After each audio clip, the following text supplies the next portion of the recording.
वे अपने मन को मंगल करते हैं और विश्व का मंगल। महावीर ने विश्व मंगल किया, पहले अपने मन को मंगलमय किया तो विश्व का मंगल हो गया। इसलिए योगों को संभालें। इसलिए बताया जाता है कि 15 योगों में सत्य मन योग, असत्य मन योग, उभय मन योग, अनुभव मन योग, 4 मन योग। सत्य मन में सर्वज्ञ की वाणी का चिंतन, मन में जीवात्मिक पदार्थों का चिंतन, जिनवासिक तत्वों का चिंतन, ये सत्य मन योग है। सर्वहितैषी चिंतन सत्य मन योग है। ये सत्य कहलाता है जो सर्वज्ञ के ज्ञान में झलका, जो जिनवाणी में लिखा, उसका चिंतन करना सत्य मन योग है। जीव के हित का चिंतन करना सत्य मन योग है। हित का विचार करना सत्य मन योग है और अहित का विचार करना असत्य मन योग है। क्या है क्या नहीं है ये बात यहां कौन कर दो। क्या है और क्या नहीं है ये बात यहां कौन है, इसमें हित है या अहित है। देखिए मम्मी, बच्चा बोलता है मम्मी रसगुल्ले कितने बनाए, रसगुल्ले कितने बनाए। अब बताओ, आप क्या बताओगे? हैं? एक तुम्हारे लिए, एक पापा के लिए। कितने बनाए? कितने बनाए? क्यों? बस 2 ही रसगुल्ले बनाए, बस 2 ही बनाए। क्यों बनाए? अब यहां पर मां जो बोल रही है उसका बोलना सत्य है। क्यों सत्य है? क्योंकि बच्चा की पाचन क्षमता तो है नहीं। अभी मैं बोल दूंगा कि 10-15 बनाए तो ज्यादा खाएगा, बीमार पड़ जाएगा। तो अभिप्राय में हित है, इसलिए वचन भी सत्य है। अभिप्राय में हित है तो सत्य है और अभिप्राय में अहित है।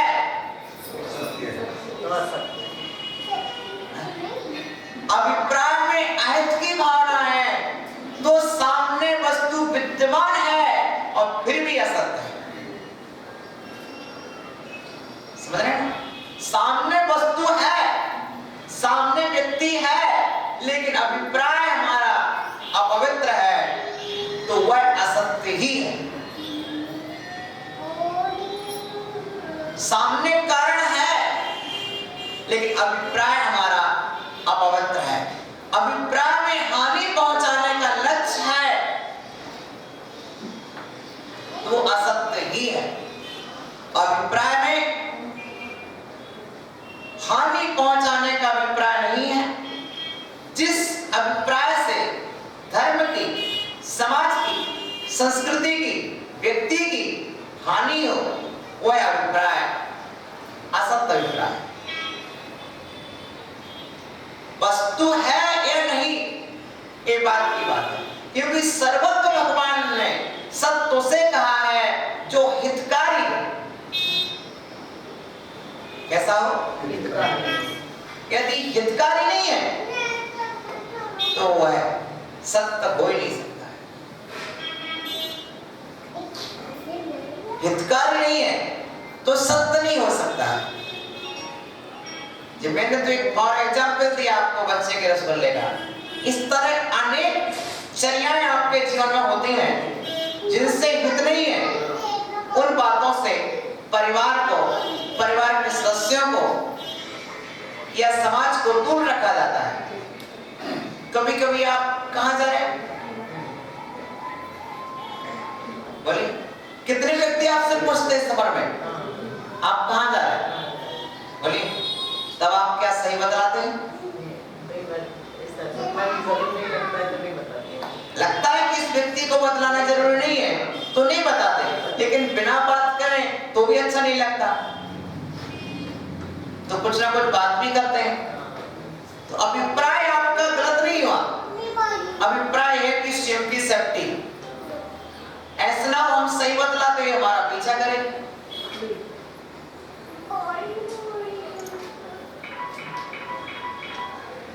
आप पेमेंट लेने जा रहे हैं, लेकिन कोई व्यक्ति आपसे पूछता कि आप कहाँ जा रहे हैं, तो आप बताते कि हम पेमेंट लेने जा रहे हैं। अरे बस आपके घर पर कभी कॉल आता है कि श्रीमान जी कहाँ गए, तब गए किस दिशा में, आप विपरीत दिशा बता देते हैं। क्या ना जाने किस उद्देश्य से पूछा जा रहा है,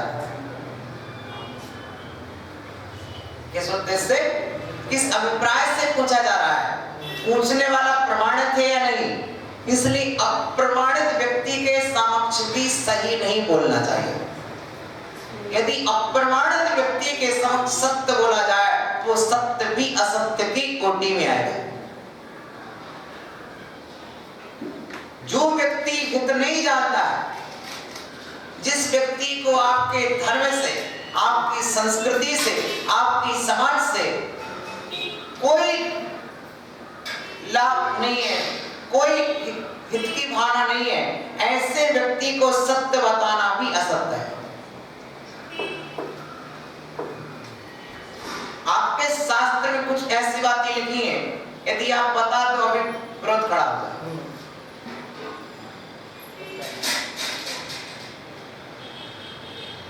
लेकिन आप नहीं जानेंगे तो आपका भला हो नहीं सकता है।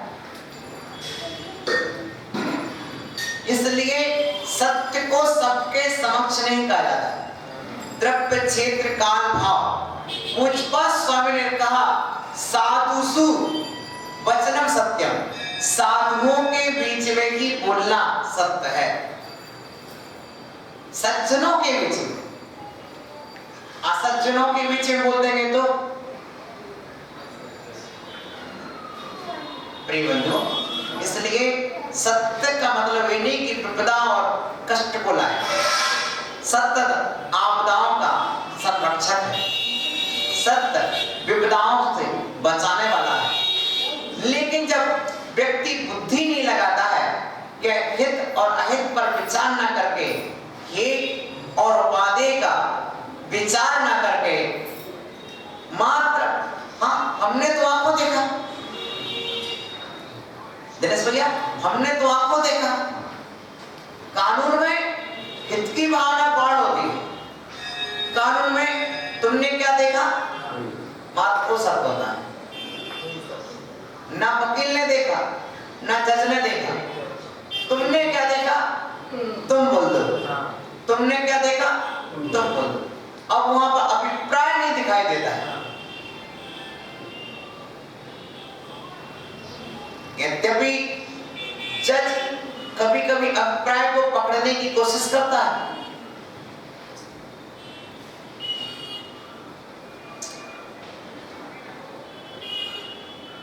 और अभिप्राय के अनुसार ही जैन दर्शन में कर्मबंधी की प्रक्रिया चलती है।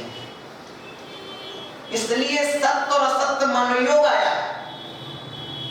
इस सत्य और सत्य मनोयोग को अभिप्राय के अनुरूप लिया जाता है। यही कारण है कि कभी कभी दुर्घटनाएं घट जाती हैं। चालक की गाड़ी से कोई व्यक्ति गुजर जाता है, लेकिन चालक को या डॉक्टर के हॉस्पिटल में कोई व्यक्ति मरण को प्राप्त हो जाता है, तब भी उसे सजा नहीं दी जाती। क्यों? क्योंकि उसका अभिप्राय रक्षा का था, और फिर भी औषधि देते देते पर भी खत्म हो गया, तो डॉक्टर क्या कर सकता है? यदि रक्षा का भाव है तब उसे हत्या का पाप नहीं लगेगा। इसलिए अभिप्राय प्रधान सत्य मनोयोग और असत्य मनोयोग इसलिए रखा है आचार्य ने। योग से कर्म बंद होता है, मात्र कायोग से नहीं, वचन योग से भी और मनोयोग से। और सर्वाधिक कर्म का आश्रय तो मनोयोग से ही होता है। एक इंद्रिय जीव यदि मिथ्यात्व कर्म को बांधता है तो कितना बांधेगा? 1 सागर। कितना? 1 सागर। 2 इंद्रिय जीव कितना बांध सकता है? 25 सागर। कितना? 3 इंद्रिय कितना बांधेगा? 50 सागर। 4 इंद्रिय कितना बांधेगा? 100 सागर। असंगी पंचेंद्रिय 1000 सागर और संगी पंचेंद्रिय 70 कोड़ा कोड़ी सागर। आपने पढ़ा ना 77 कोहिनी ऐसा तत्व सूत्र में। तो अभी कर्मकांड को ही पढ़ा रहा हूं। तो कर्मकांड में कल ही मैंने पढ़ाया था कि 1 इंद्रिय 1 सागर को बांधता है। 1 इंद्रिय की अपेक्षा एक जो वृक्ष है 1 इंद्रिय है वो जितना कर्म बांध रहा है 2 इंद्रिय केंचुआ उससे 25 गुना कर्म बांध सकता है पेड़ से। 3 इंद्रिय चींटी पेड़ के अपेक्षा 50 गुना कर्म बांधती है। 4 इंद्रिय मच्छर 100 गुना कर्म बांध लेता है। असंगी पंचेंद्रिय 1000 गुना कर्म बांध लेता है। यही कारण है कि 1 इंद्रिय 2 इंद्रिय 3 इंद्रिय 4 इंद्रिय जीव नरक नहीं जा सकते। क्यों? इनके पाप बांधने की क्षमता नहीं है, पाप काटने की क्षमता नहीं। ना तो ये ज्यादा पाप बांध सकते ना ज्यादा पाप काट सकते। हम और आप संगी पंचेंद्रिय प्राणी हैं। हमारे अंदर 70 कोड़ा कोड़ी गुनी ताकत है 1 इंद्रिय से। पेड़ में जितनी ताकत है ना उससे 70 कोड़ा कोड़ी अधिक गुणी ताकत आप में है। वो 1 सागर का कर्म बांध सकता है, वो आप 70 कोड़ा कोड़ी सागर का कर्म बांध सकते हैं। अपनी ताकत को आगे बांधने की और काटने की दोनों ताकतें आपके पास हैं। यदि 1 इंद्रिय वृक्ष 70 कोड़ा कोड़ी बार जन्म लेकर के जितने कर्मों को काट पाएगा उतने कर्म को आप सिर्फ 1 जन्म में काट सकते हैं।